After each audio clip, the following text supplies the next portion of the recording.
Anthony Taberna sa Dos por Dos sa DZRH.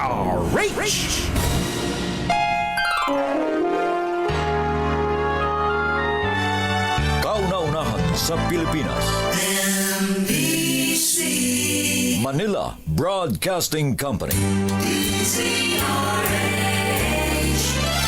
DZRH. Member, kapisanan ng mga broadcaster ng Pilipinas. Member KBP, oras! Eksakto en punto. 6:05.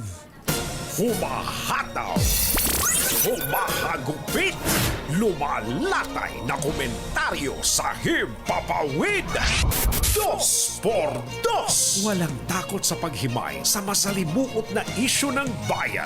Dos por Dos. Humahataw na mga balita at impormasyon. Dos por Dos. Ating damhin, ating lasapin ang hagupit na Dos por Dos.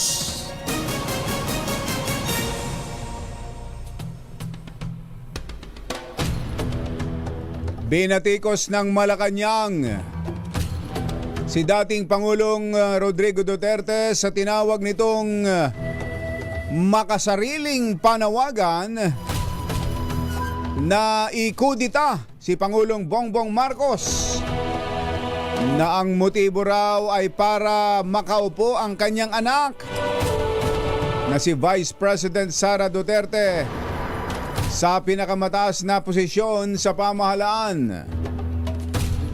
Sinabi ni Executive Secretary Lucas Bersamin, hindi katanggap-tanggap na patalsikin ang isang nakaupong Pangulo sa pamamagitan ng pagpatay, pag-udyok ng rebelyon o paghahasik ng kaguluhan para maagaw ang kapangyarihan.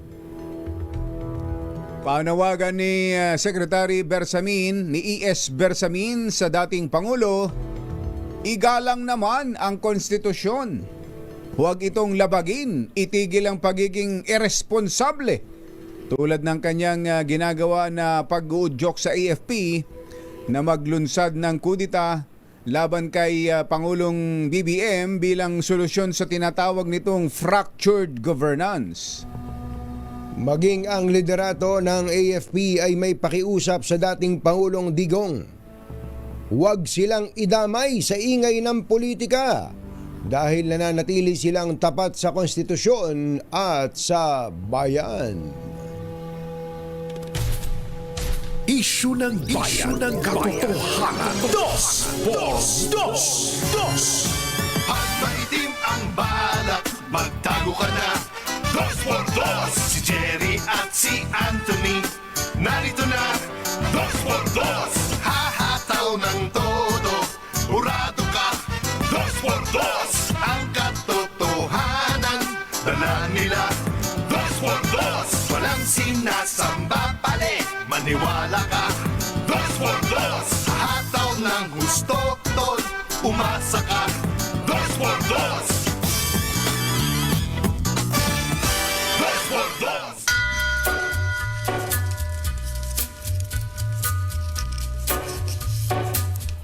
Hi. Maganda morning. Lamig. May sa pagsalita. Magandang umaga, bayan! Bayan! Ito po si Jerry Baha. Ito po naman si Anthony Taberna. Muli pong sumasa inyo ang 2x2 sa umagang ito ng Friday! Yahoo! Kumusta kayo mga textmates, mga text partners, mga kapamilya, kapuso, kapatid, kabarkada, mga kapitbahay? Ba't nga bang ano? Pag wala tayong ibang pinagkakaabalahan, sumisingit ang politika. Oo. Ano? Buti na lang itong ingay ng politikang ito hindi nangyari nung kasagsagan ng parada ng mga bagyo. Oo nga. 'Di ba? Tama. Kung nagkasabay pa yan, wala na talaga. Talaga, pwede nang magsara muna tayo pwede bilang nang isang bansa. Magsara na muna tayo. Mabuti na lang at nakaraan ng ang 6 na bagyo at uminit ang panahon, umaraw ng todo. tsaka nangyari itong mga away bangayan sa politikang ito. Talaga, kumbatsero. Ano kaya yun? Chinempuhan lang? Talagang pinalagpas lang? O talagang hinug na? Mukhang matagal na eh. May mga nagtitimpi eh. May mga nagtitimpi. Parang kanyan, parang nagpakulo ka ng tubig. Oo. Wala, hindi maiwasan. Bumubula yan eh. Oo. Sa dulo, yung pagkulo, yung umaakyat, tumataas yung takip ng takore. Sisingaw talaga eh. Oo. Hahanap ng malalabasan. Talaga. Lalo pa, totoo ba ito, kumbatsero, mga magulang at mga mahal na taga-subaybay? May nabasa akong mga artikulo na ito na lumalabas na death or disability. Sara Duterte reportedly thought Marcos won't survive till 2028. Ganon? Oo. Kamatayan o pagkabaldado. Si VP Sara daw po ay naniniwala, Aha. nag-isip Oo. napaulat na nag-isip na hindi makatatagal hanggang 2028 si BBM bilang Pangulo. Binasa ko talaga ng buo ito eh. Ito ho'y lumabas sa Politico. Yan ay isang news website na nagiging sikat ngayon, kumbatsero. Ito po'y may petsang November 26, 2024. So kahapon. Kahapon ito. Kahapon. At ang nakalagay po dito sa unang mga unang pahayag o sa unang talata ay ganire. Vice President Sara Duterte ang pangalawang Pangulo Sara Duterte reportedly reportedly entertained the thought na inasikaso o inaliw ang isang kaisipan of President Ferdinand Marcos Jr. na si Pangulong Bongbong Marcos Jr. dying or being permanently incapacitated na mamamatay o permihang magiging baldado even before agreeing run alongside him in 2022 elections. bago pa tanggapin ang pagkapangalawang Pangulo na bilang kandidato noong 2022 elections. Ayun, meron daw ganun. The prospect of Marcos being unable to finish his term supposedly convinced Duterte to slide down. Ang senaryo, ang posibilidad na hindi matatapos ni BBM ang kanyang termino ay nagtulak kay Sara na magpadulas. Magpadulas Magpadulas as pababa. Vice President, Vice Presidential candidate. Bilang kandidato sa pagkapangalawang Pangulo. Despite Kahit na being the front runner for the presidency in the early 2021. siya ay nangunguna sa pagkapangulo sa mga survey to noong 20 at 21. Ito, may sa kabuuan nitong kwentong ito, meron daw mismong mga nakarinig. May event daw diyan sa Balisin. Diyan sa maganda lugar ng mga mahirap. Ano pala 'yon? Ano yun? Special yan, special occasion yan hindi siguro. basta-basta nakakapunta ron pag hindi ka miyembro o wala kang kilalang Ito miyembro. yung sa Quezon, ano? Sa Quezon. Yung bago ka makapunta dyan, it's either magaling kang maglangoy mula sa, o kaya may sarili kang chopper o eroplano. Ayun, totoo yun. Ang sa kwentong ito ay parang pumayag daw ho ang si VP Sara na mag-slide down nga bilang Vice Presidente. Dahil yun ang nasa isip niya. Hindi matatapos ni BBM ang kanyang termino. Maring yun nga, yung binabanggit na maring mamatay o maging baldado, siya ang papalit. At pagkatapos nun ay makakatakbo pa siya ng isang term. Wow, one full term. That's a GMA pattern. That's a GMA model. Yan, talaga. Naalala nyo si Pangulong Erap ay kinudita. Was ousted in power noong 2001. Naupo ang nooy Vice President Gloria Macapagal Arroyo at pagkalipas ng 3 taon siya ay tumakbo muli sa pagkapangulo at naging naging pangulo siya hanggang noon 2010. So for a total of 9 years. Oh. Ito raw hong nabanggit na ito. Sa kwento, ito mga kwento-kwentong isinulat na ito. Ito pong, tingnan niyo po yung website. Ito pong website, isa sa mga major news websites ngayon. Ang mga kabarkada niyan, kumbatsero yung bilyonaryo.com, itong politico.ph, saka yung abogado.ph. Mga online news website. So, binabanggit daw ho dito na may nagsumbong kay BBM tungkol sa mga binanggit na ito noon ni VP Sara, pero mukhang ito raw ay hindi... Ginanito lang. Oo, ipinagkibit balikat lamang. O ipinagwalang bahala lamang ng Pangulong BBM. Ayan. Susubaybayan ho natin ang mga susunod na kabanata. Magkakatuluyan bang humarap sa NBI si VP Sara? Meron ba talagang karapatan ng NBI na imbestigahan at ang nakaupong pangalawang pangulo? Ang nakaupong pangalawang pangulo na ang sabi nga kanina ni attorney, judge, Congressman Angelo Palmones ay isang impeachable official. Ayan. Di ba? Oo nga, matindi yung naging punto na yun ni napatingin ako sa lapaap na at gano'n. inisip mo na, anong oras kaya sisikat ng araw? Di ba overtime na si Kong Angel? Yun ang naisip ko eh. Di ba dapat kami na? Tama naman talaga.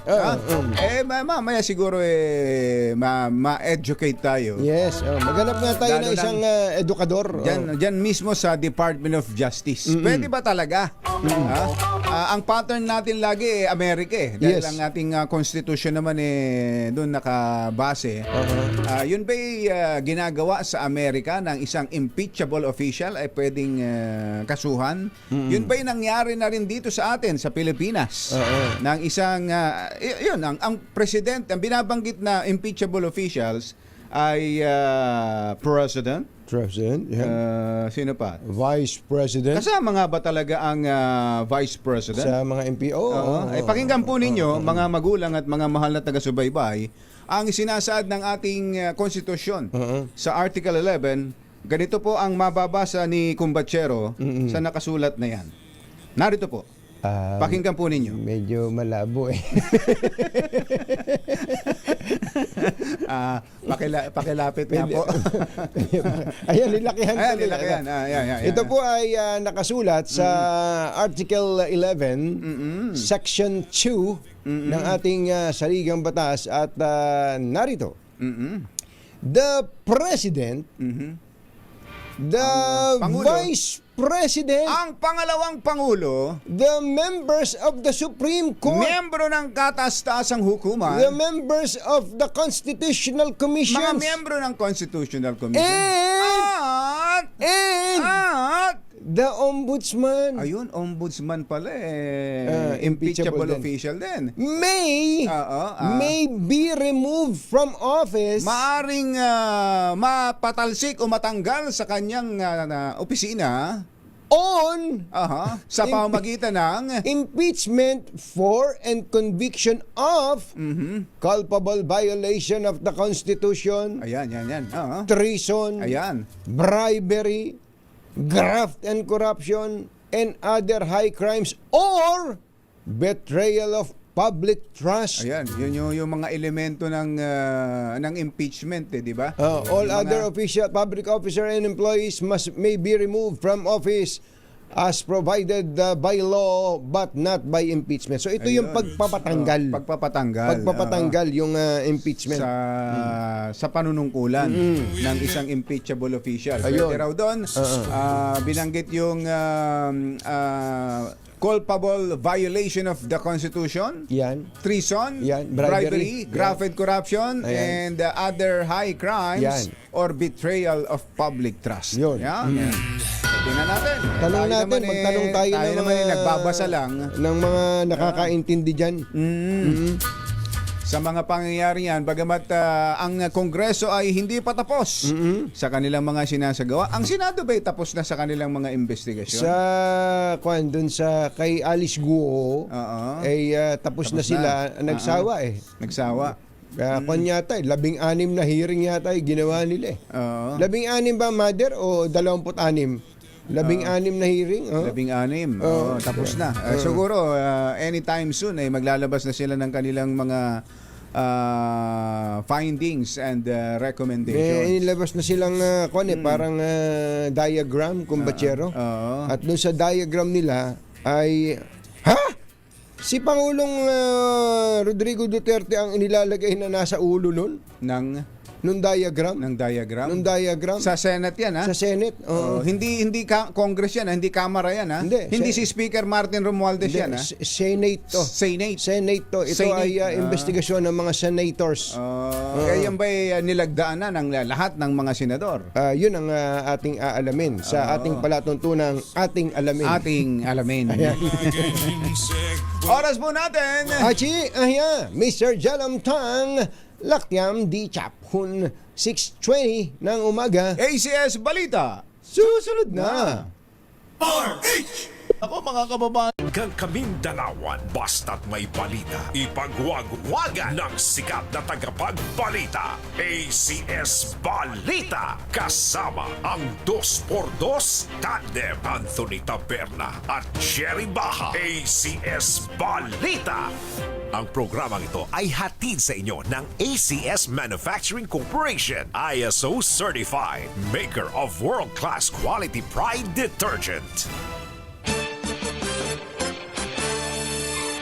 Araw ng Miyerkules sa 27 ng Nobyembre 2024. Narito na po ang ulo ng ating ACS Balita. 16 panggamot sa diabetes, cancer at mental health. VAT-free na! Pilipinas tumanggap ng positive credit rating outlook mula sa S&P Global Ratings. Satisfaction at trust ratings ni Pangulong Bongbong Marcos nitong Nobyembre bahagyang tumaas. VP Sara bumagsak. Panukalang 6.35 trillion pesos na national budget sa 2025 approve na ng Senado. Grupong Ban Toxics nagbabala sa mga laruang pambata na mapanganib sa kalusugan. At Love Triangle na awi sa Pananaga, 3 patay sa Laguna. Magandang umaga Luzon, Visayas, Mindanao. Good morning Philippines! Hello world! Kami po ang inyong mga tagapaghatid balita. Ito po si Anthony Taberna. Ito po si Jerry Baha. At ito ang ACS Balita. sa detalye ng ating mga balita. Dito muna tayo sa ating ACS Good News. good news. Good news talaga dahil 16 panggamot ang nadagdag sa listahan na exempted na sa Value Added Tax o VAT. Batay ito sa nilagdaang Create More Act ni Pangulong Bongbong Marcos noong November 11. Ito'y upang gawing mas globally competitive, investment-friendly, predictable and accountable ang tax incentives regime ng bansa. Batay sa endorsement ng Food and Drugs Administration, 16 panggamot ang libre na sa VAT na inaasahang magbebenepisyo sa milyong mga Pinoy na dumaranas ng mga kondisyong pangkalusugan. Kabilang nga po dito ay ang 2 gamot sa cancer, itong Degarelli at Tremelimumab. At pakiulit. Pwede bang mamaya na?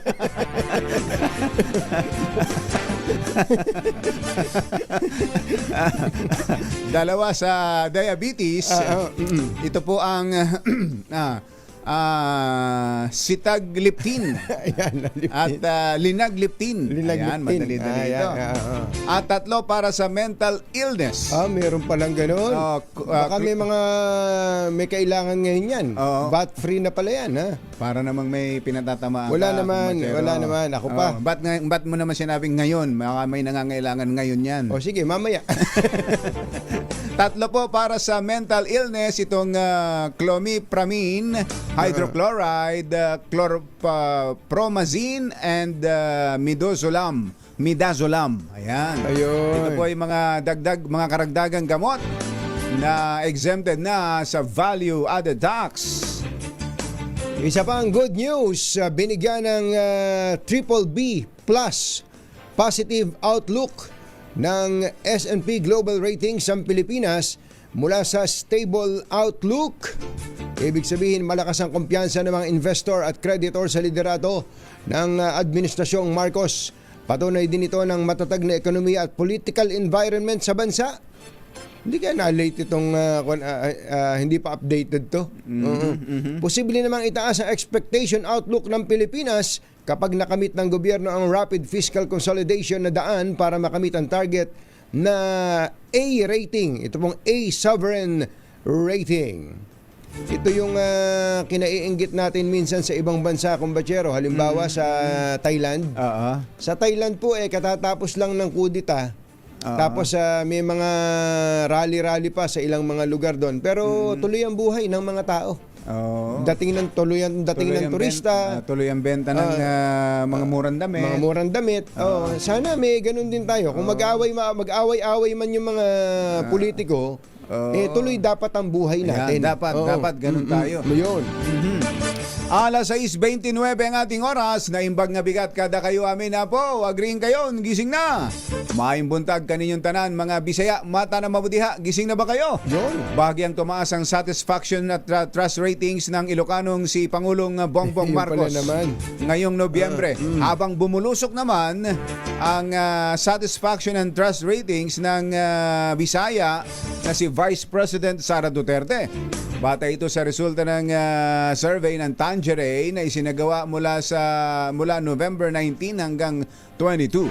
Sa nasabing survey, tumaas sa 47.30% ang satisfaction rating ni BBM mula sa 46.9 noong October, habang ang kanyang trust rating ay bahagyaring sumipa sa 59.6 mula sa dating 59.3. Samantala, bumagsak naman ang satisfaction rating ni VP Sara sa 47.5 mula sa 48 noong October, habang ang kanyang trust rating ay bumaba rin sa 55.5 mula sa 56. Samantala, si Senate President Jesus Escudero ang nakapagtala ng pinakamataas na trust rating na umabot ng 61.3%. Aba naman! Laban tayo dyan. Senator Cheese, Ang kanyang satisfaction rating naman ay 52.5.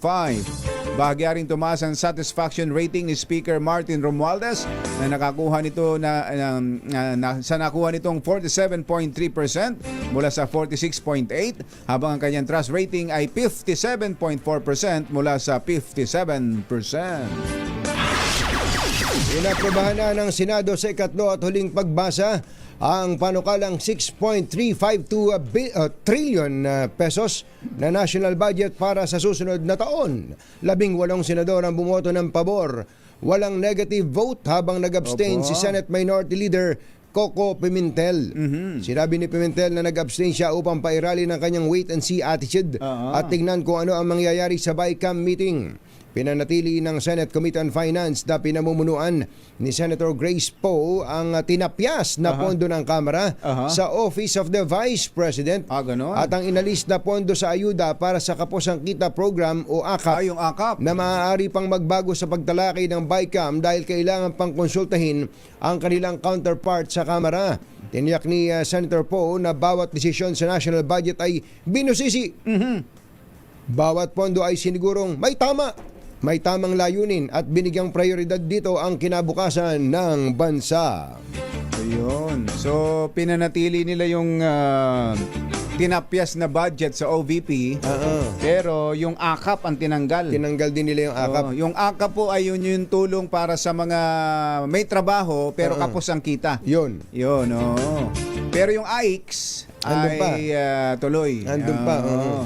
Ano ba yung ipinamimigay ng mga senador? AIX. oo. Ayun. Yung AKAP, wala sila nun. Wala, pero meron na rin yung iba. Hindi lang alam nung iba. Hindi lang alam na iba.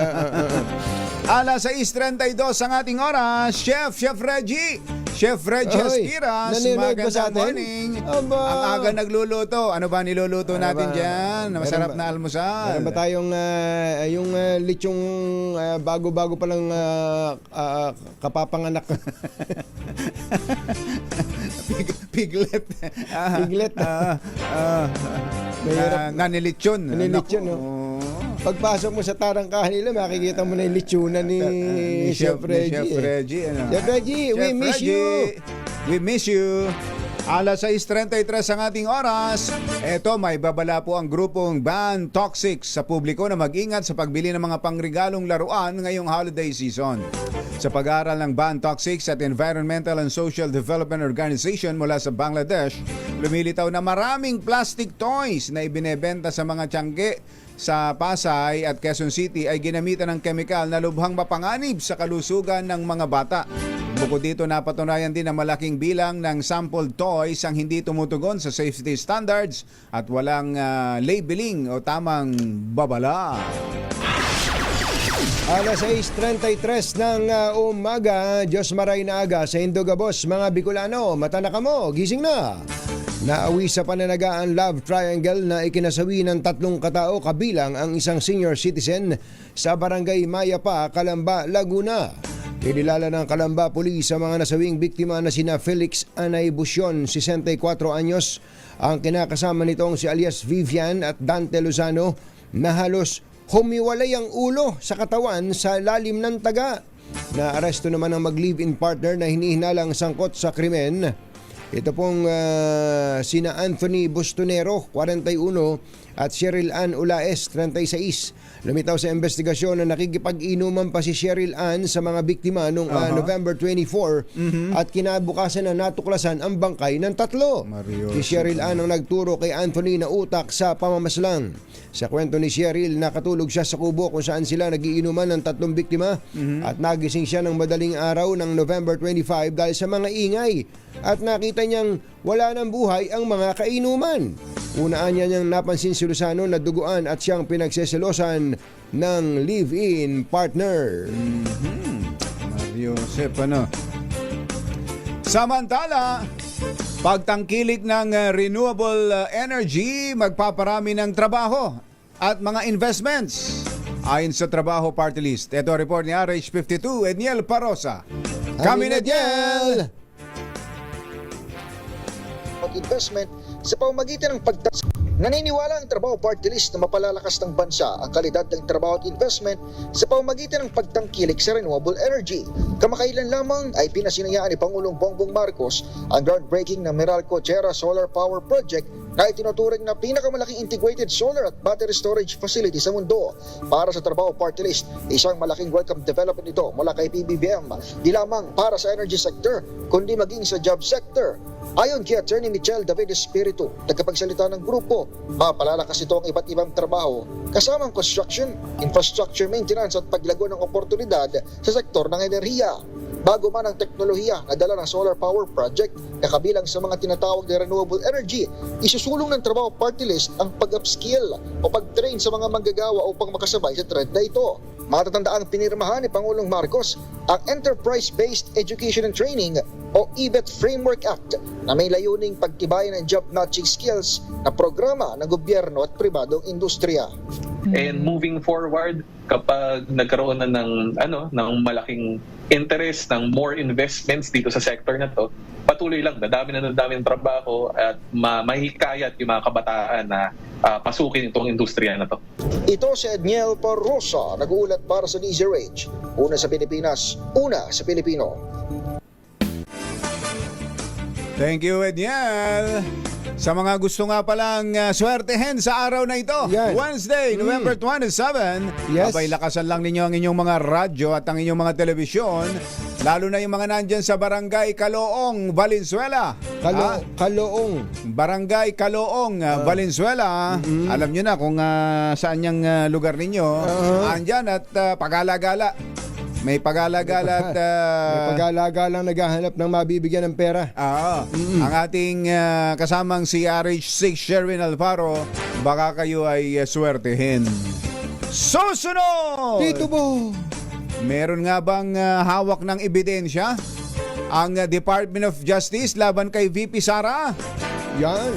At ano itong black sand mining daw dyan sa Zambales? Oh, Governor Ebdane. Governor Dane, ano yan? May binanggit daw ang military, ang Armed Forces of the Philippines, tungkol sa mga nangyayaring black sand mining dyan sa Zambales na kinasasangkutan ng mga Chinese. Aba, matindi. Oo. Mukhang dinadala daw dyan sa West Philippine Sea. Iba yun. Tingnan mo na Kung dinadala dito sa Manila Bay, ayos lang yun. Hindi, ang problema yung black sand ginagamit yan sa di ba, kumpatsero? Sa paggawa ng armamento. Oo, mga bakal. Oo. So sa atin galing yung raw materials, gagawa ng armas, tas gagamitin laban sa atin. Maging mapagbantay tayo dyan sa Zambales Hindi lang mangga ang dapat na binabantayan natin dyan. Hindi, may nag-message sa atin na Kaloong daw yung sa Zambales, sa Valenzuela. Valenzuela, hindi pala Kaloong. Kasi Kaloong City yun Kay Mayor Aalong yun. Kaloong. Pinaghalo-halo niya. Yan at iba pang mga nagbabagang balita sa pagpapatuloy ng ACS Balita. alas 6:39. This time check is brought to you by Magsulog ng kapuluan. ACS Balita. ACS Balita. Ang programang ito ay hatid sa inyo ng ACS Manufacturing Corporation, ISO certified, maker ng world-class quality Pride detergent. Hi, hi, hi! Maganda morning! Anong araw today, kumbachero? Today is Laundry Day, Pride Day! Yuhuu! At pag Laundry Day, Pride Day, all you need is Pride Washing Machine Detergent. May triple stain away formula kaya tanggal ang makapit, matikit, malupit na dumit man siya kaya easy ang labada. Kaya pala mula noon hanggang ngayon, all you need is Pride! All you need is Pride! ACS! Kasama ang 2x2 Tandem Anthony Taberna at Jerry Baha. ACS Balita. Ang nagkumpirma pala na nakarating na sa kabatiran ng Armed Forces of the Philippines, yung black sand mining sa Zambales na kinasasangkutan daw po ng mga Chinese ay ito hong si Rear Admiral Roy Vincent Trinidad ng ang Philippine Navy spokesman for West Philippine Sea. magaling na... At ang sabi niya, kami, Pong Pagong, are taking this very seriously, ay siniseryoso namin ito. considering that black sand and rare earth minerals Lalo pa at ang itim na buhangin ay pambihirang mga mineral sa lupa have military technology applications. ay maaaring gamitin sa military application. Yun na nga. Yun nga yung binabanggit namin sa inyo na pag yan pinroseso, magiging armas. Yan. Magiging armas yan. At kalaunan, kapag nagkaroon ng problema, baka gamitin pa sa atin yan. baka hindi na water cannon na lang ang gamitin sa atin ng mga yan. Baka yung mga mga kagamitang mula sa black sand natin ang gagamitin na sa mga Coast Guard at Navy personnel natin at sa mga mangingisda natin. Naalala ko tuloy kung batsero yung matagal ng huntahan nung araw pa na may mga ilang tiwaling lukulukong sundalo na ibinebenta yung mga armas ng pamahalaan sa black market na ang bumibili ang nakakabili mga kalaban ng pamahalaan. Kaya yan. yung pinampapatay sa mga sundalo, yun din yung gamit. Baril ng gobyerno. Mario. Parang ganun pala yung gusto sabihin ni Roy Vinson. Si Roy Vinson. Siya nga. Yun nga yung sinabi niya.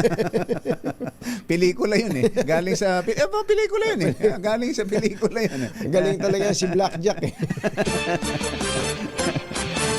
Alas 6:46 ang ating oras.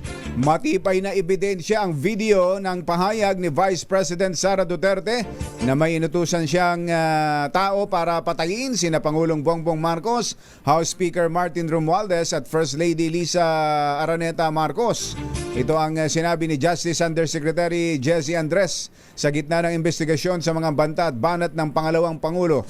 Paliwanag ni Andres sa mga nasabing pag-amin ay pwedeng magsilbing direktang ebidensya laban sa akusado, lalo't hindi naman itinatanggi niyang Vice Presidente na sinabi niya ang mga ito. Na napakalakas na ebidensya yung video.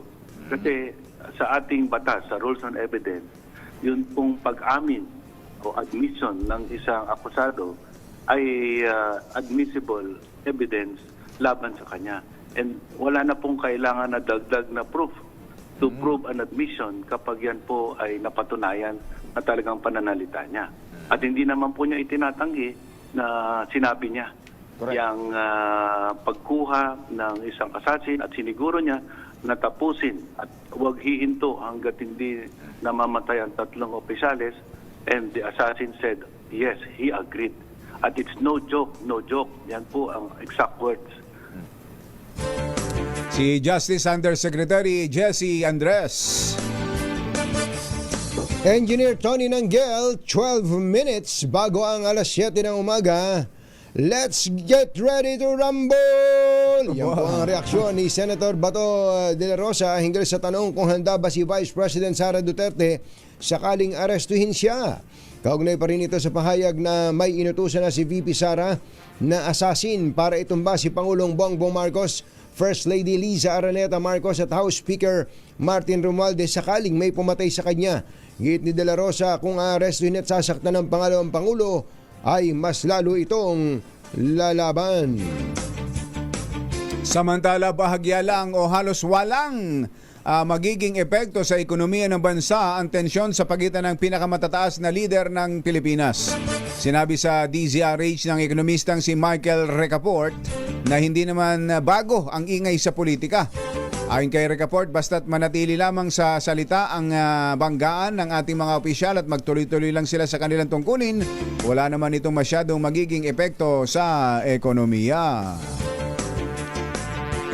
Magandang umaga kay Kuyang Engineer Boy Fabian at kay Engineer RJ Panaligan ng Nueva Ecija.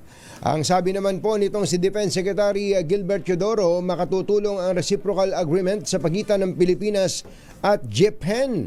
Sinabi ni Teodoro sa pagdinig ng Senate Committee on Foreign Relations na layon po ng reciprocal agreement sa pagitan ng Pilipinas at Japan na mapalakas ang interoperability ng dalawang bansa bukod pa sa pagpapalitan ng kaalaman at kakayanan sa teknolohiya kasama ang Japan Self-Defense Forces. Hindi naman sinabi ni Teodoro kung ang Japan ay sagot sa kahirapan.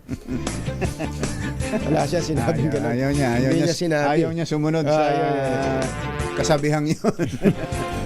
Nagkatid sa kabuuan ng ating ACS Balita. Ito po si Jerry Baha. Ito po naman si Anthony Taberna. Kasama ang 2x2 tandem Anthony Taberna at Jerry Baha. ACS Balita. Balitang makatotohanan. Balitang maaasahan. ACS Balita. Ang programang ito ay hatid sa inyo ng ACS Manufacturing Corporation, ISO Certified, maker ng world-class quality Pride detergent. Ipuntahan na natin si Sherwin!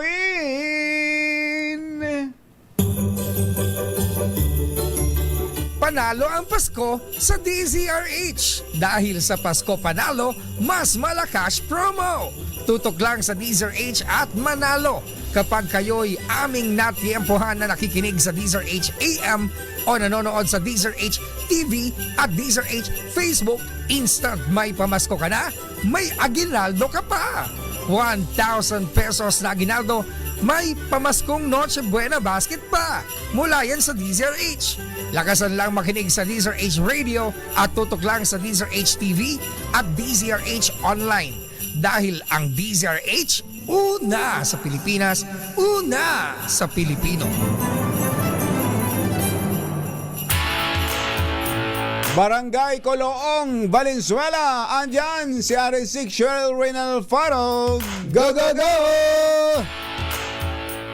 Kagaya ng, ano ba to? Uy, ano ba yan?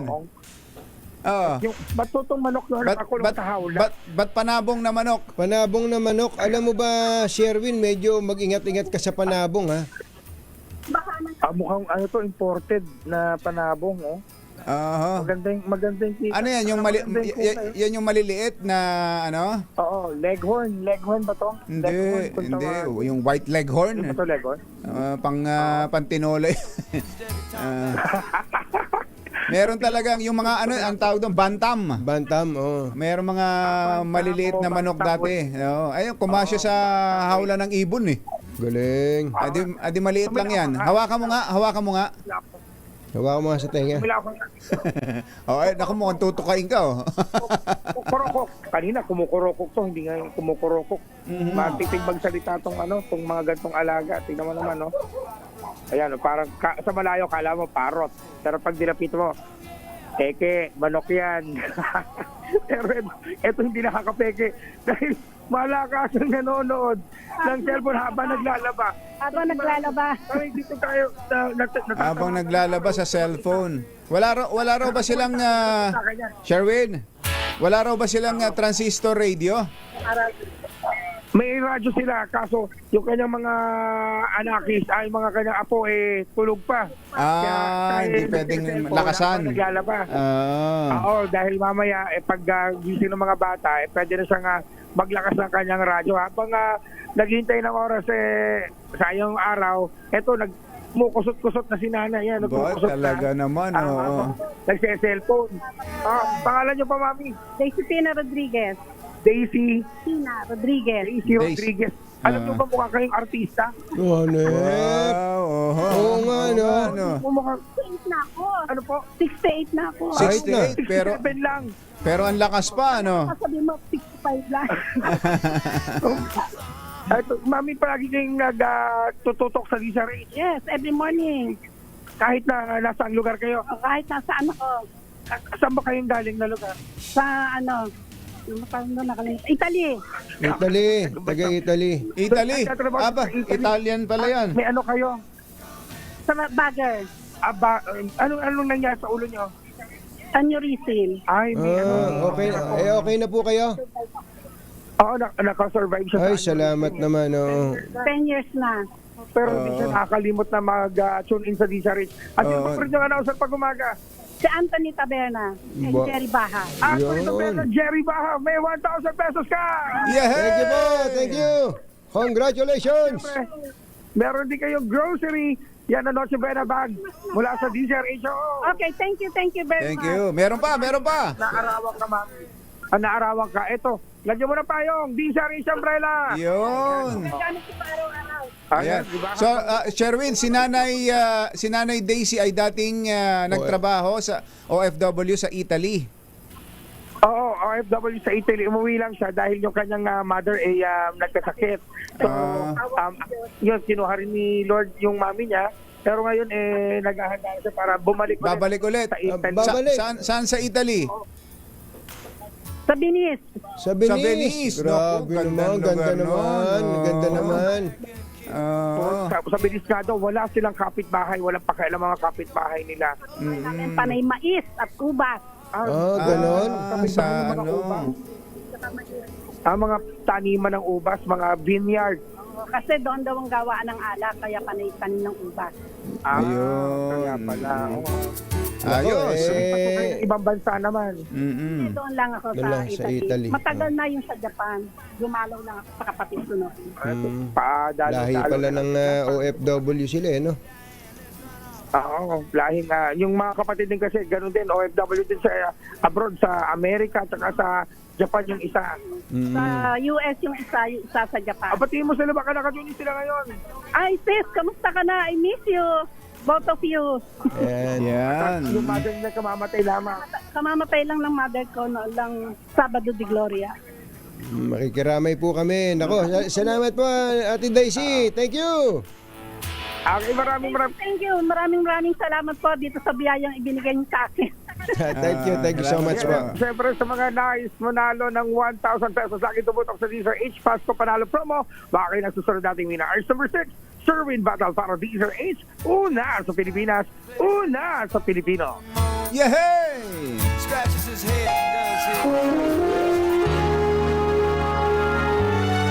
Kauna-unahan sa Pilipinas. Manila Broadcasting Company. DZRH. Member, kapisanan ng mga broadcaster ng Pilipinas. Member KBP, oras. Kapopoy, 3 minuto na makalipas ang ikapito ng umaga. Balitang bagong-bago. Balitang dapat alam mo. Balitang magdadagdag ng talino. Dahil bagong impormasyon. Makibalita. Unang-una sa DZRH. Pangunahing balita. Kasama ang 2x2 tandem nina Anthony Taberna at Jerry Baha.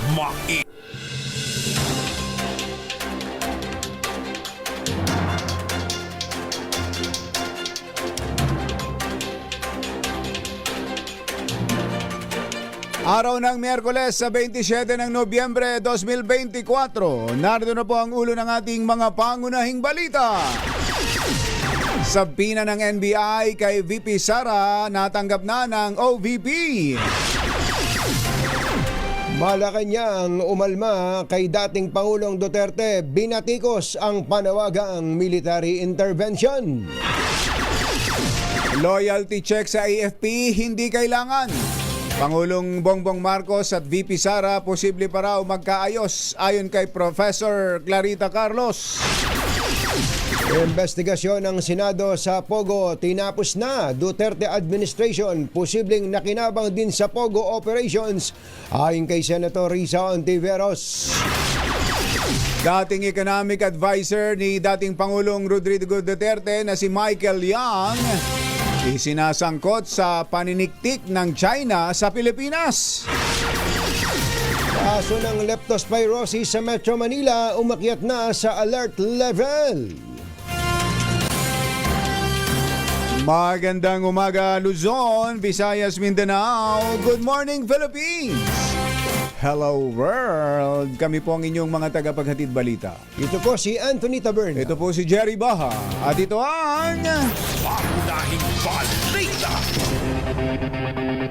7:05 ang ating oras sa detalye ng ating mga balita. Matapos ang 2 taon ay tinapos na rin ng Senate Committee on Women and Children ang investigation sa operasyon ng mga pogo sa bansa. Ayon kay Senator Risa Ontiveros, chairperson ng komite, inabot ng kabuoang 16 na pagdinig ang kanilang naisagawa. Sinabi ni Ontiveros na ngayong nahubaran na ng maskara ang mga nasa likod ng iba't ibang uri ng krimen sa pogo. Nakasalalay na sa korte ang kapalaran ng mga ito. Sinabi ng senadora na oras na rin ngayon para magpasa naman ng mga angkop na batas para paigtingin ang sistema ng bansa upang maiwasan na ang lahat ng mga nabulgar sa pagdinig. The Committee on Women, Children, Family Relations and Gender Equality tried to leave no stone unturned to unravel the many evils brought to our shores by Philippine offshore gaming operators or POGOs. POGOs welcomed with open arms by the administration of former President Duterte. They have now been revealed to be nothing but a Trojan horse. They have exposed a web of people who used POGOs for their own selfish interests. Senator Risa Ontiveros. Alas 7:06 ng umaga, kasama sa web map ng mga taong nakikinabang sa Pogo operations si dating Pangulong Rodrigo Duterte. Ito po ang ibinunyag ni Senator Risa Ontiveros sa huling investigasyon ng Senado sa operasyon ng Pogo sa bansa. Sa presentasyon ng senadora sa pagdinig, detalyado nitong ipinakita ang mga tao na kabilang umano sa web map. Makikita rito na nasa pinakamataas na bahagi si dating Pangulong Rodrigo Duterte. At nasa ibaba naman niya ang kanyang dating economic advisor na si Michael Young at isang Lin Wei Xiong. Kasama rin sa web map ang isang Ma Dongling. Ano? Teka, ulitin ko lang. Kasama rin sa web map ang isang Ma Dongling. Yun. Ma Dongling. Ma Dongling na konektado kay Xie Xiyang na nauugnay naman kay dismissed Banban Tarlac Mayor Guo Waping. Walang dinala dito ang mga pogo kundi bangungot. Walang dinala dito ang mga pogo kundi bangungot. Despite the many heinous crimes unearthed by this committee, including large-scale scamming, corruption, kidnapping, torture, prostitution, and human trafficking, our objective has never been to prove any single individual guilty. Guo Huaping, this committee has unmasked you as a Chinese national, mocking our Filipino identity to amass wealth and commit crimes against. Ang tinig ni Senator Riza Ontiveros. Samantala, naging malawak ang ginawang pang-eespiya ng China sa Pilipinas sa pamamagitan ng mga hackers. Ito ang kinumpirma ng National Intelligence and Coordinating Agency o NICA sa Senado sa gitna ng pag-iimbestiga sa operasyon ng mga pogo sa bansa. Ayon kay NICA Deputy Director General Ashley Asidillo, may mga na-monitor silang mga Chinese hackers na tinawag nilang APT o Advanced Persistent Threat. Targetan niya ng mga ito hindi lang ang gobyerno kundi pati na ang private sector. Ayon kay Asidillo, sa grupong ito nanggaling ang mga impormasyon na Chinese spy si Guo Huaping alias Alice Guo.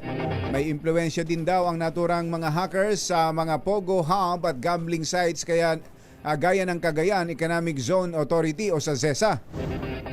First of all, we'd like to acknowledge that the extent is pervasive, and as of the initial briefings that we've had from our regions, mukhang wala pong region na exempted.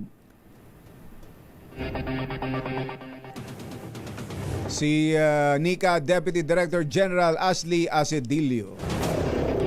Nakiusap ang sandatahang lakas ng Pilipinas kay dating Pangulong Rodrigo Duterte na huwag silang idawit pa sa mga tinawag nitong ingay ng politika. Tugon nito ni AFP spokesperson Colonel Franciel Padilla sa pang-uudyok ni Duterte para isalba ng militar ang anyay nabubuwag na gobyerno o fractured governance. Sinabi ni Padilla na ayaw ng AFP na malihis ang kanilang atensyon mula sa mga isyong napakaraming isyu na dapat nilang atupagin. Muling inilutang ng opisyal ang naunang pahayag ni AFP Chief of Staff Romeo Browner Jr. na non-partisan ng militar kaya hindi na kailangang isalang pa sa loyalty check. As our Chief of Staff has already stated, our armed forces is united and professional. So with all of these things, sir, we respectfully request that we are shunned away from political issues. So marami po tayong issues na dapat harapin na hindi po natin gusto na malihis po ang usapin sa iba't ibang ingay na kumakalat po. Ang tinig ni AFP spokesperson Colonel Franciel Padilla. Alas 7:10 ang ating oras. Naisilbi na ng NBI ang subpina laban kay Vice President Sara Duterte sa kanyang tanggapan sa Mandaluyong.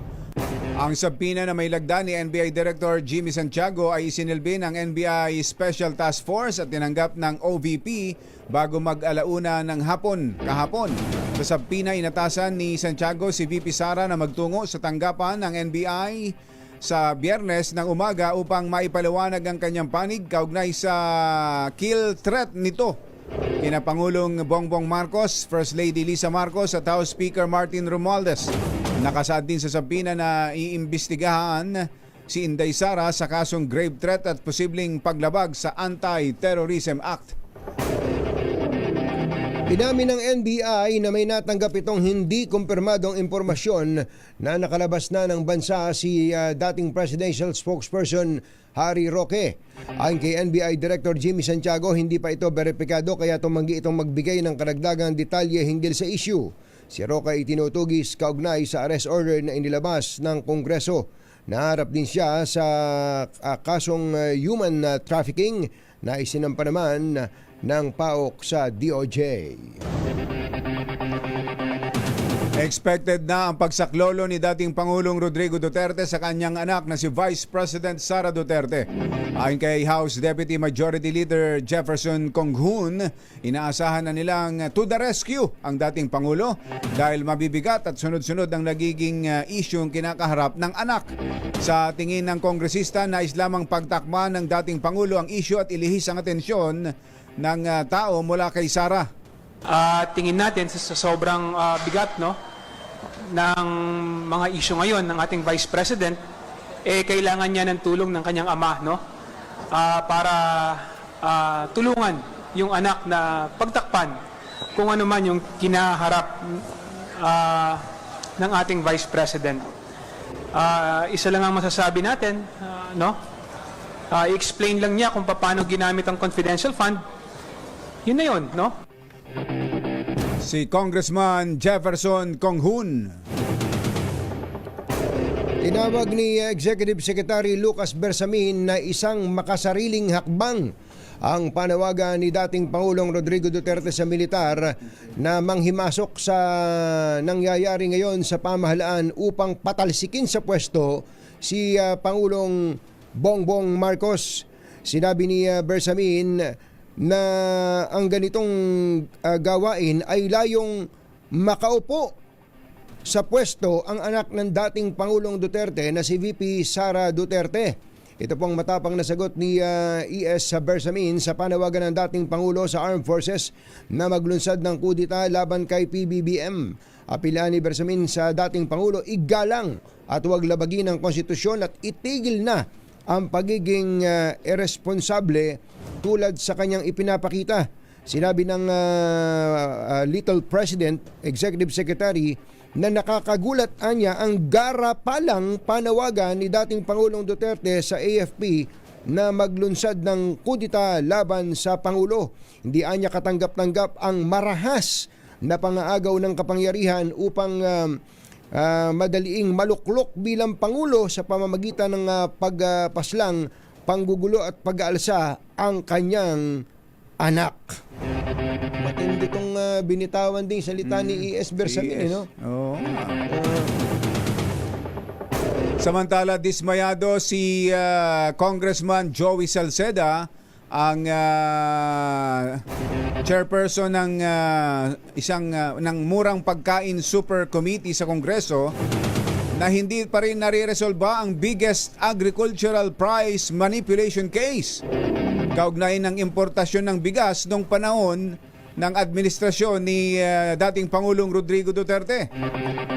Gate ni Salceda, kailangang mapanagot ang mga nasa likod ng pagkontrol ng pribadong sektor sa importasyon ng bigas noon at pagmanipula sa import permit. Nagdulot kasi ng pagtaas sa presyo ng bigas noong 2018 at economic loss na umabot sa 88.6 billion pesos. Ang kabigo ang mapigilan ang mga kartel na pagsamantalahan ng food supply ng bansa. Ayon kay Salceda, natigil lamang umano ito matapos na maisabatas ang Rice Tarification Law noong 2019, kaya hindi na kailangan ng permit para makapag-angkat ng bigas. Sa ibang balita, umabot na sa epidemic threshold ang kaso ng leptospirosis sa Metro Manila. Ito ay matapos na maitala ng DOH ang halos 3,000 kaso ng leptospirosis mula Enero hanggang Nobyembre 9 ng kasalukuyang taon. Ang naturang bilang ay mas mataas ng 95% kumpara sa kaparehong panahon noong 2023. Mula sa nasabing bilang, 225 na ang nasawi o may case fatality rate na 7.79%. Pinakamarami pong kasong naitala sa Quezon City na may 701 cases. Susunod! Tito Bo! Sino itong magaling daw na aktor? Kilalang mabait at silent type, tahimik. Pero nagwala sa awards night. Ganon? Bakit kaya? Bakit? Yan at iba pang mga nagbabagang balita sa pagpapatuloy ng Pangunahing balita. 7:17. This time, Magtago ka na! Anthony Taberna, Jerry Baja. 2 por 2. 2 por 2. Kumbachero, alam mo bang may malaking problema tayo sa mga kababayan nating pag nagkapera one day millionaire, ubos biyaya. Oo nga. Ang tawag yata dyan kawalan ng financial literacy. Kaya maganda tama. tong ginagawa ng BDO Foundation kasama ang Bangko Sentral ng Pilipinas at iba pang government agencies na makagawa ng mga learning modules tungkol sa tamang paghawak ng pera. Aba, mga learning modules. Ayos yan ah. Ano-ano ng mga tinuturo dyan, kumbachero? Marami, kumbachero. Merong lessons patungkol sa savings, Ayan. budgeting, at financial planning. Tinatalakay din dyan yung mga anti-scam tips. Ang dami yan. Importante yan. Napakarami yan. Meron ding debt management. Kung may utang ka, kung paano mo yan mababayaran. Huwag yung mangungutang ka, tas di babayaran. Ayun, importante. Mabuti dinihin mo yun. Basta't nangutang, magbayad. Magbayad. Wala namang masamang mangutang basta marunong kang magbayad. Entrepreneurship, insurance, at retirement planning nandyan para maging mas informed at handa tayo sa kinabukasan. Ang laking tulong yan sa mga kababayan natin. Financial wellness at tamang desisyon. Malaking bagay talaga yan. Sa BDO, hindi lang tayo iniingatan sa kasalukuyan, tinutulungan din nila tayong magplano para sa ating magandang kinabukasan. Mga nangunguna at mga bagong balita sa DZRH. Pangunahing balita. Pangunahing balita sa showbiz. Yeehaw! Dito muna tayo sa showbiz para chill-chill lang muna. Ito yung pinakakaabang-abangan ni Mike Saint Mary. Ni Michael Santa Maria. Ayan. Si Saka ni Kuya Ka Jerry Labasan. Ayan. Mr. Jerome Tang, magandang morning! At magandang morning din pala, kumbachero, kay Mayor Filipina Africa. Ay, Africa. Filipina America. Sorry. Filipina pero Amerika. Ang gandang pangalan, Filipina Grace America ng Infanta Quezon. Uy, sa Infanta. Oo, daming Mayor. seafood dyan. Oo, sinuspindi ka pala, Mayor, ng 45 days dahil nagbigay ka ng lisensya sa isang sabungan. May sabungan may pala sabungan dyan. pala doon. Nagmumotor kami dyan, kumbachero. Maabot kami dyan sa Infanta pag dumadaan kami dito sa Marilaki. Maganda Ang yan. dulo yung Infanta, tas dyan naman Yan, nananghali. ayun. Hindi, ang sarap nga ng seafoods Sarap, dyan. may sabungan pala? Oo, Mario buti sana kung seafoods lang yung pinagsasabong niya. Manok, sabi po ng Sangguniang Panlalawigan, binigyan daw po ng alkalde ng permit ang Dinahican Cockpit Arena kahit wala itong legislative franchise. Naghain pa ng motion to dismiss the complaint noong October si Mayora pero ibinasura po ng Ethics Committee ng Provincial Council kaya siya po'y suspendido ngayon. Ilang araw? 45 days to, 1.5 months. Days. So ang uupo ay yung Vice Mayor. Yung Vice Mayor. Sino ba Vice Mayor dyan? Vice Mayor dyan. Tingnan natin. Mayor Filipina Africa. Paki-message nyo nga po kami. Amerika pala, Amerika. Hindi. Oo nga. Paki-message nyo nga sa amin kung sino yung... Sabagay, 45 days lang naman eh. Hanggang kailan ba yung 45 days? Hanggang, ano ba ngayon? November, 27. Makabagong taon na. After, New Year na. Si L.A. Ruanto. L.A. Ang Vice Mayor pala dyan ay si L.A. Ruanto ng Infanta. So siya magiging mayor ngayon dyan. Pansamantala. Magkaano kaya sila? Magka-ticket? Malamang hindi. Mukhang tatakbo ding mayor to si L.A. Si Ruanto. Nako. Talaga naman. Kaya yung mga mayor dyan, gawin nyo ng tama ang trabaho. Katulad na lang dito sa Pantabangan, Nueva Ecija. Nirereklamo sa atin na yung ambulansya daw nakaparking dun sa bakura nila. Sa bakura ng bahay ni Mayor. Bakit? Siya ba anytime aatakihin? Ewan ka ba? Saka 4 daw ambulansya hindi lang isa. Not 1. But 4. Mayor, paki-check nyo nga dahil ang reklamo po sa atin, pagka daw merong may sakit dyan, pupunta dyan sa inyo at sa bahay pa ni Mayor pupunta. Oo, pagkatapos yung ambulansya kumbachero, naniningil daw ng panggasolina. Ay sus, Mariosep. Baka may mga tao kayo dyan, Mayor, na baka hindi nyo alam ito. Baka palagay ko hindi alam ni Mayor yan. Oo, meron nga daw nagdisgrasya na Tagapantabangan dahil kailangan dalhin sa kabanatuan yung pasyente. Oo. Gawa nung katakot-takot na gano'n, hinihingi-hingi pa. Ayun, naabot na matay. Sus, Mariosep. Yan ang nga sinasabi natin. Yo. Ay, Miss Janice Tang. Andito pala si Janice. Umuwi from Vancouver, Canada. Meron ka bang dalang panturok dyan? Ang dami palang nagiging interesado ngayon sa stem cell. Stem cell. Sa Ito stem yung cell therapy. Anak ng tupa. Oo, yung anak ng tupa.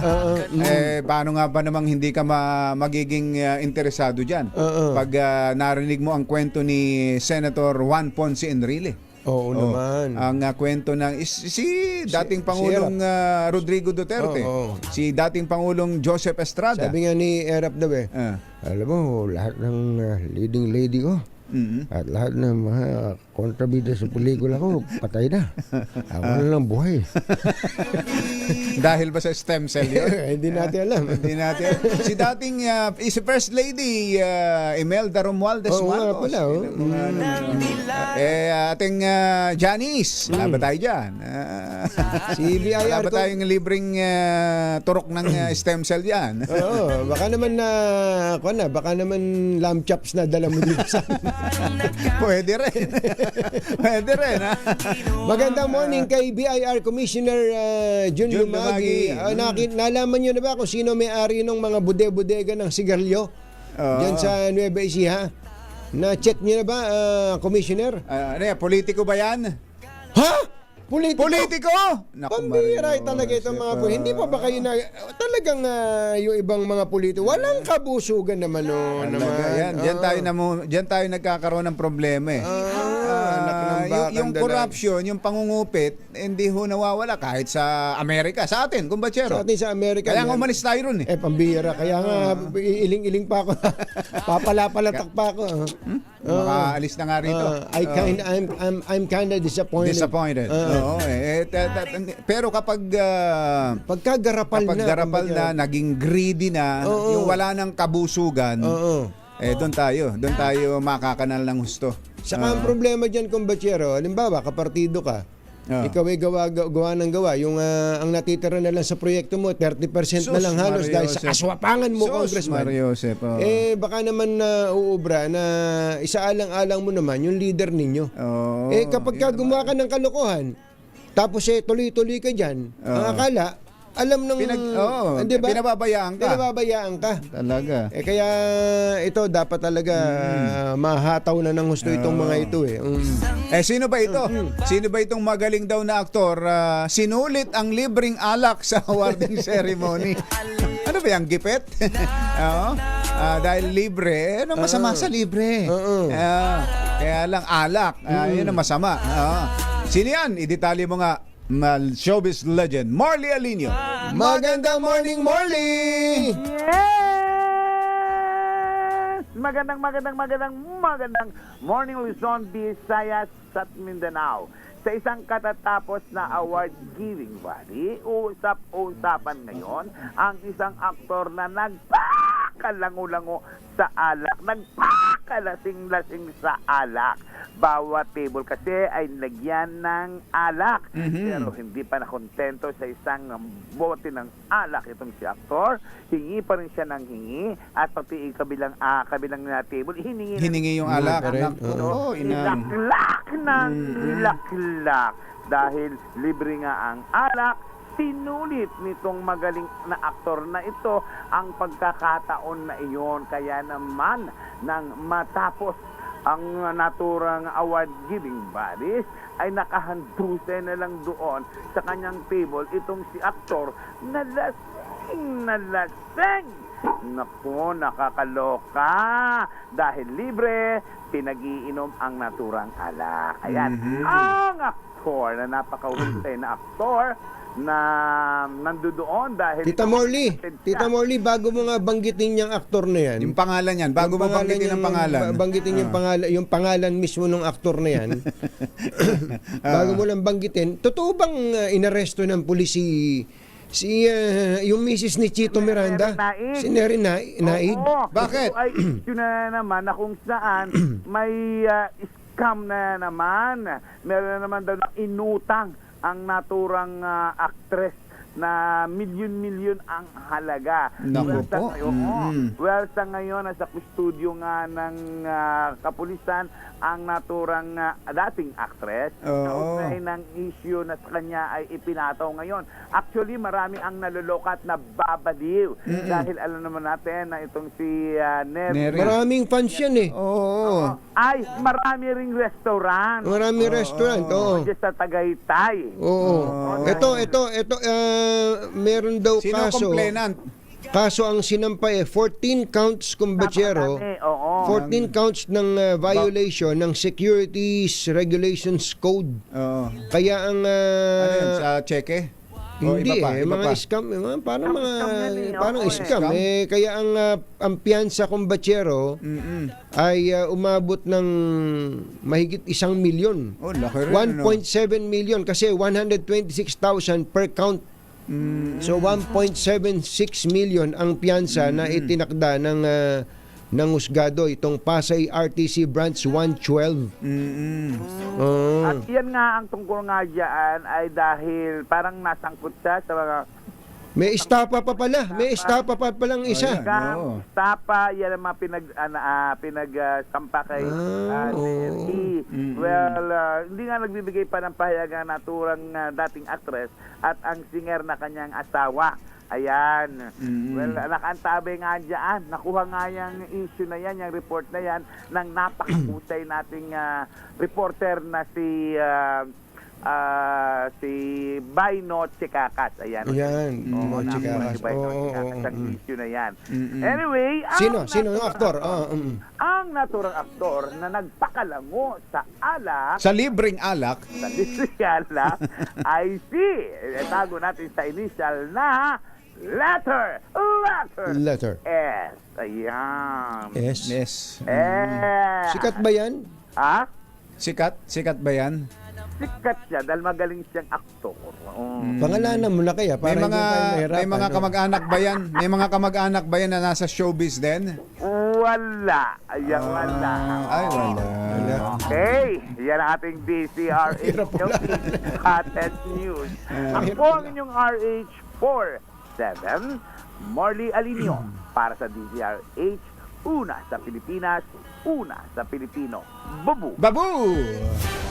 Mga nangunguna at mga bagong balita sa DZRH. Pangunahing balita. 7:35. This time check is brought. Yes, magandang morning. Si Ka Jerry at si Ka Tunying po ito. Yes, good morning, Kat Tunying, Ka Jerry. Magandang umaga sa inyong dalawa at sa lahat ng nakikinig. Matindi po, Yusek, nung pong nagpe-press con kayo, ang tawag nyo kay VP Sara, mastermind. Pwede po bang expound yun, Yusek? Opo. Lahat po ng tao siguro sa ngayon napanood na at narinig yung video clip ni Vice President Sara kung saan sinabi niya na meron siyang kinausap na isang tao na magpapatupad ng pagpatay ng 3 opisyales. Kasama po ang ating Pangulong Marcos, ang First Lady Lisa Araneta Marcos, at si Speaker Martin Romualdez. At sabi po niya, itong tao na ito, pinagbilinan niya na pag may nangyari sa kanya, siguraduhin mamatay at siguraduhin lahat sila patay. At yung tao po na kinausap niya, pumayag daw po at sinabi oo. At hindi po joke ito. So kapag ganun po, meron po tayong pahayag na ganun, ibig sabihin po, hindi lang tayo nagpaplano, tayo po ay gumawa na ng mga hakbang para ipatupad yung balakin nating kriminal.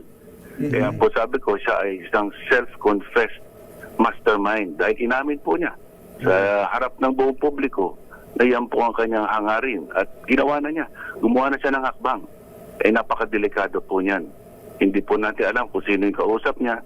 Paano po kung magkamali po ng interpretasyon ng gusto niyang mangyari at ipatupad nga yung pagpatay, napaka-delikado po yun sa national security ng Pilipinas.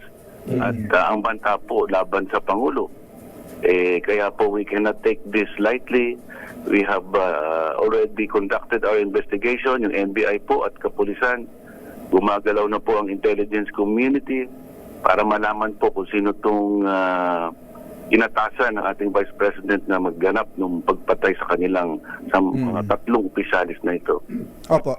Yusek, di ba conditional yung kanyang sinabi na pag pinatay siya, pag may pumatay sa kanya, tsaka lang gagawin yung kumbaga paghihiganti na gagawin na yon.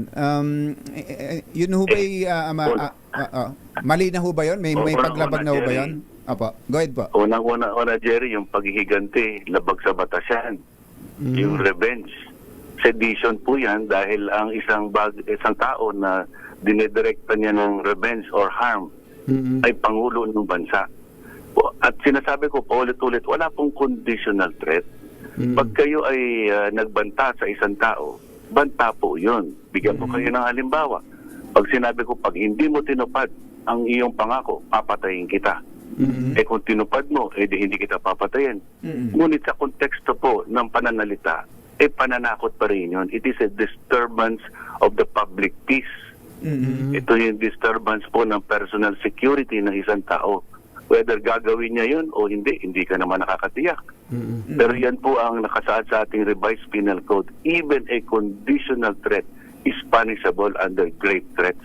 Grave yan threats. Po ang maliwanag na halimbawa dyan. Marami kang atraso. Pag hindi mo tinupad yung obligasyon mo sa akin, papatayin kita. That is still a threat. Hindi ibig sabihin, pag tinupad mo, hindi na kita papatayin. The fact is, yung pinaparusahan po doon, yung pananakot, yung papagdistorbo ng personal security at peace of mind ng isang tao. Opo. Yusek, si VP Sara ay isang impeachable official, ang Vice President, katulad din naman ng Presidente. Tama po yan. I-educate nyo nga po kami at ang ating mga kababayan. Pwede ba siyang makasuhan ng ibang kaso habang siya nakaupo bilang impeachable official, Vice President? Opo.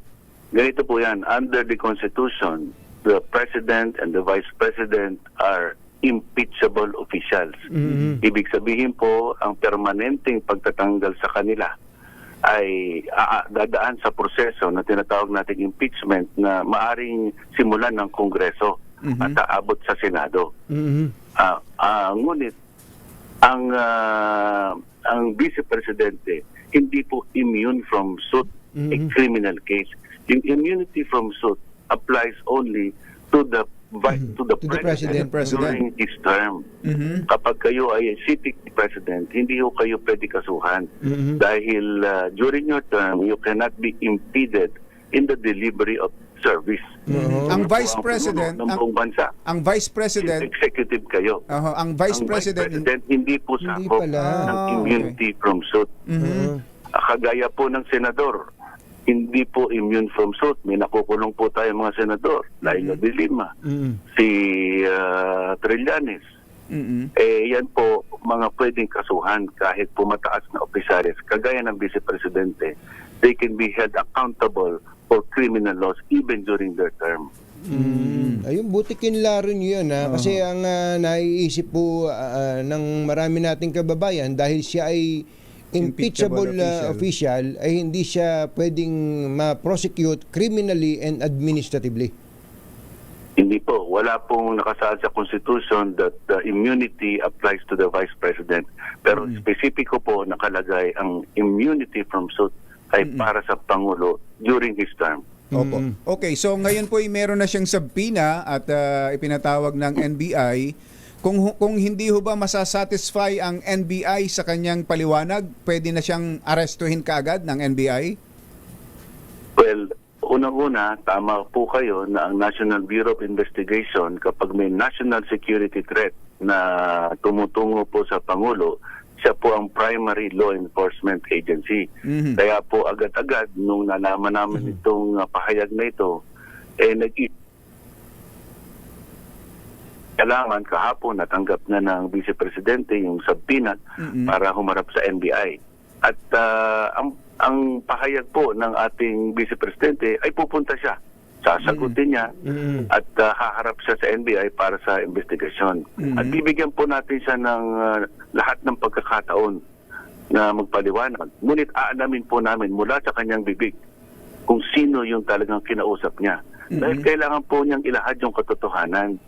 Yung pagkuha po ng isang tao, kahit na po ang layunin niya ay mag-revenge lamang, unang-una, illegal po yun, kailangan po namin imbestigahan and meron pong accountability. Dahil baka kung gumalaw yung tao na yun na mali doon sa utos niya, kailangan po namin protektahan ang ating Pangulo mula sa mga lahat ng banta.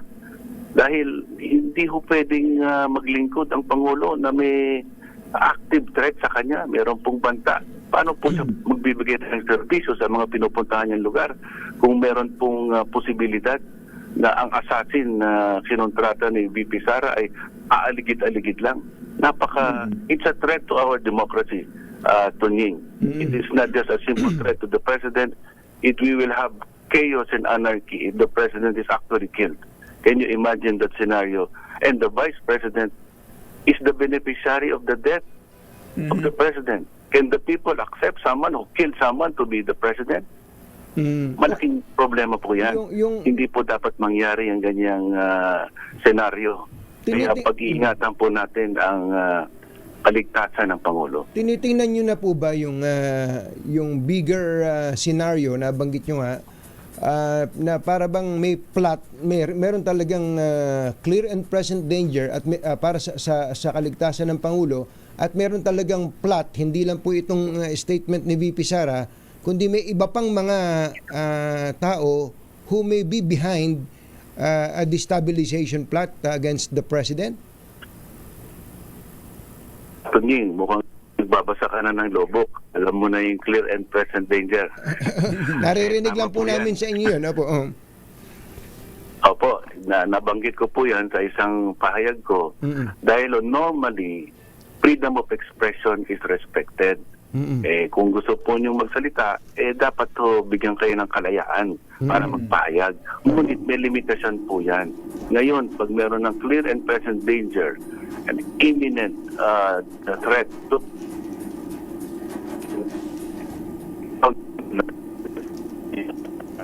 Yusek, ako nawawala. Imbestigahan namin kung sino talaga itong assassin na hard killer na kinontrata ni VP Sara. Opo. Paano kung hindi niya sabihin kung sino?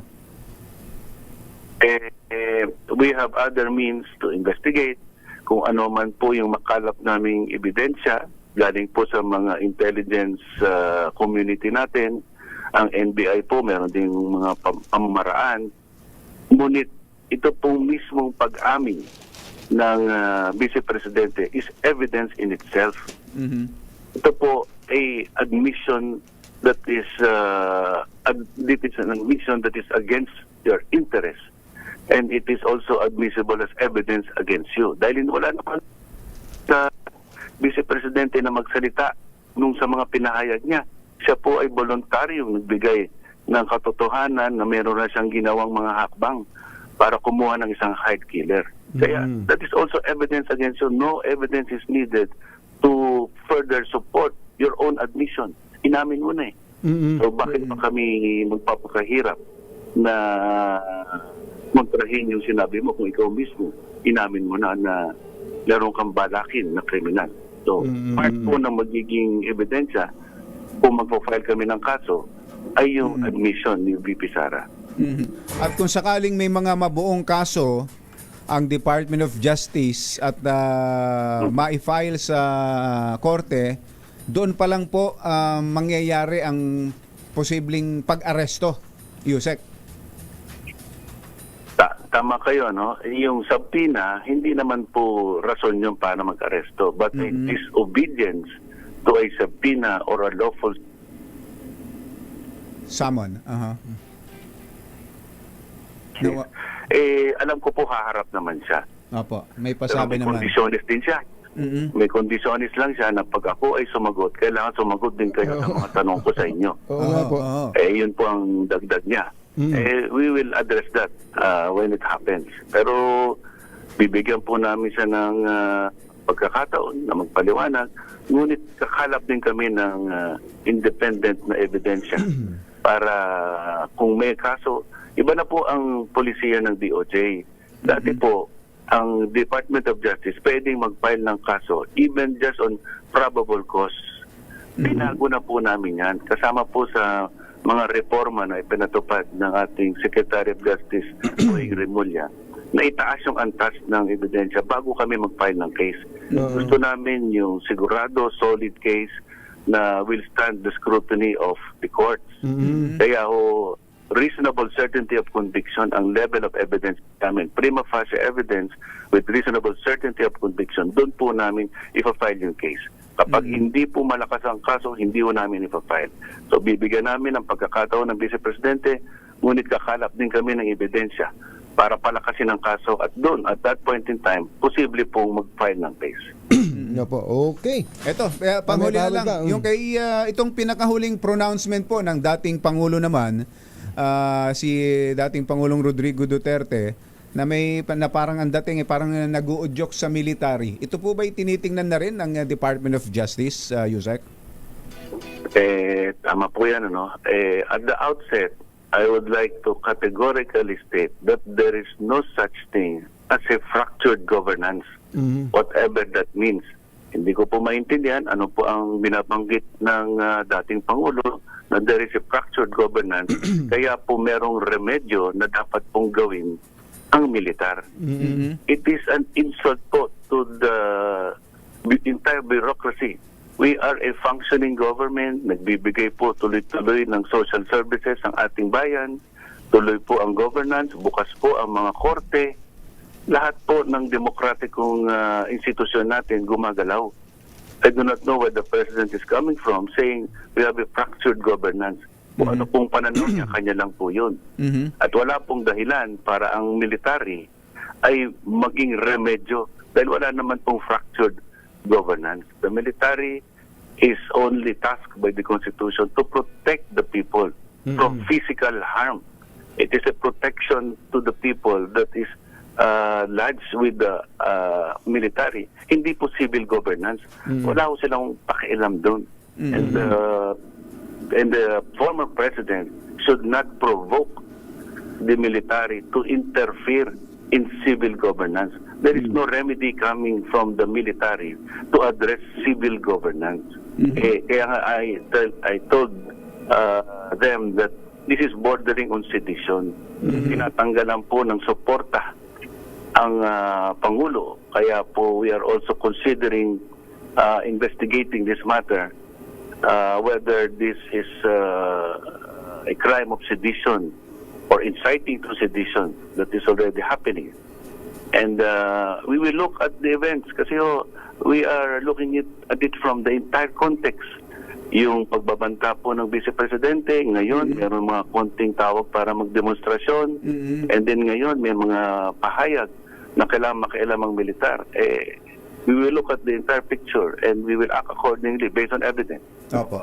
Yusek, maraming salamat sa oras. Magandang umaga. Salamat din po. Magandang umaga po sa inyo. Magandang umaga po. Si Undersecretary JTA, Jesse Andres. Mga nangunguna at mga bagong balita sa DZRH. Pangunahing balita. 7:54. Number Sportos sa DZRH. Ay! Miss Diane Makatangay, happy birthday ha! Pagbati mula kay Dana Sandoval ng Bureau of Immigration. Baka may mga kailangan na kayong ayusin sa inyong mga bahay ho, tulad ng bubong. Buti na lang may bubong na maasahan. Gawa sa state-of-the-art technology, may aluminum na, may pintura pa. Now available na rin sa pre-painted tile span. Para sa eleganteng bubong na matibay na makulay pa, mag Cherry Loom pre-painted ka na. Kaya lang sa mga loyal distributors, dealers, and retailers of Cherylum, ang yerong may aluminum nationwide, dahil po nitong mga sunod-sunod na bagyo, nagkaroon ng kakulangan sa supply. Pero inaayos na raw ho yan ni Mr. Elmer Ngo. Ayan, para mabilis na mailabas sa market ang yerong may aluminum. Yun, ganun sana. Plano nyo bang bumili ng bagong sasakyan? I-level up ang inyong driving experience sa bagong launch na 2025 Tigo 2 Pro ng Cherry Auto Philippines. Ang new 2025 Tigo 2 Pro ay crossover SUV na may stylish design at advanced technology sa presyong hindi masakit sa bulsa.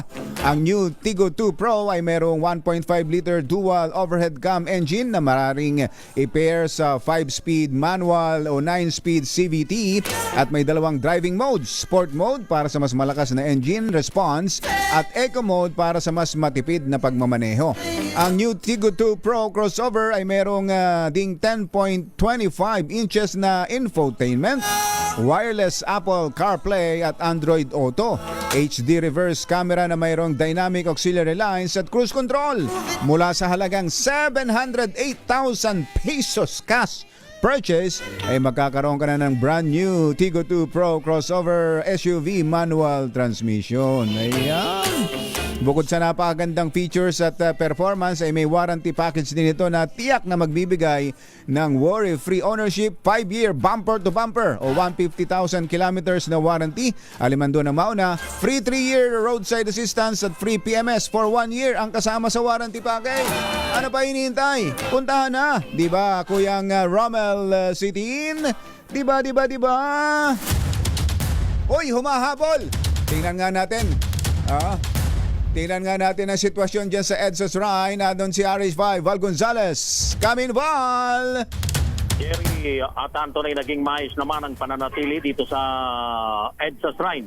Itong mga taga-suporta ng pamilya Duterte. Kahapon pa nagtitipon-tipon dito sa lugar. Itong nasa halos 100 katao. Nakapwesto ang mga ito, Jerry at Anthony, dito sa likurang bahagi nitong EDSA Shrine. Habang doon naman sa may pinakaharapan, doon sa may bahagi ng EDSA, sa ilalim ng flyover, ay nandun naman nakapwesto yung ilang pwersa ng pinagsamang unit ng Quezon City Police District at maging ng Mandaluyong City Police District at maging kanina ay may mga naghatid ng mga pagkain, agahan ng mga ito at kagabi ay meron ding naghatid ng pagkain dito sa lugar. Makikita dito sa aking likuran, Jerry Anthony, itong inipon nilang mga basura, itong mga nakalagay dito sa mga trash bag na ito na inipon naman. So walang mga problema dun sa mga basurang idinulot nung pananatili ng mga ito dito sa lugar. Ayon sa mga nakausap ko na mga taga-suporta, wala pang tiyak at wala pang instruction sa kanila kung hanggang kailan sila mananatili dito sa lugar. So yan ang pinakauling sitwasyon mula rito sa EDSA Shrine, sa EDSA Quezon City at bahagi na rin ng Mandaluyong City. Ako si Val Gonzales, DZRH, una sa Pilipinas, una sa Pilipino. Thank you, Val! Uy, andito na ang mga bubwit. Kasama sila kay Damdaming Bayan. Susunod na. Bye! Happy weekend! Woo! Jackie gonna be a football star. Diane's Debbie Tom. This time check is brought to you by ACS Manufacturing Corporation.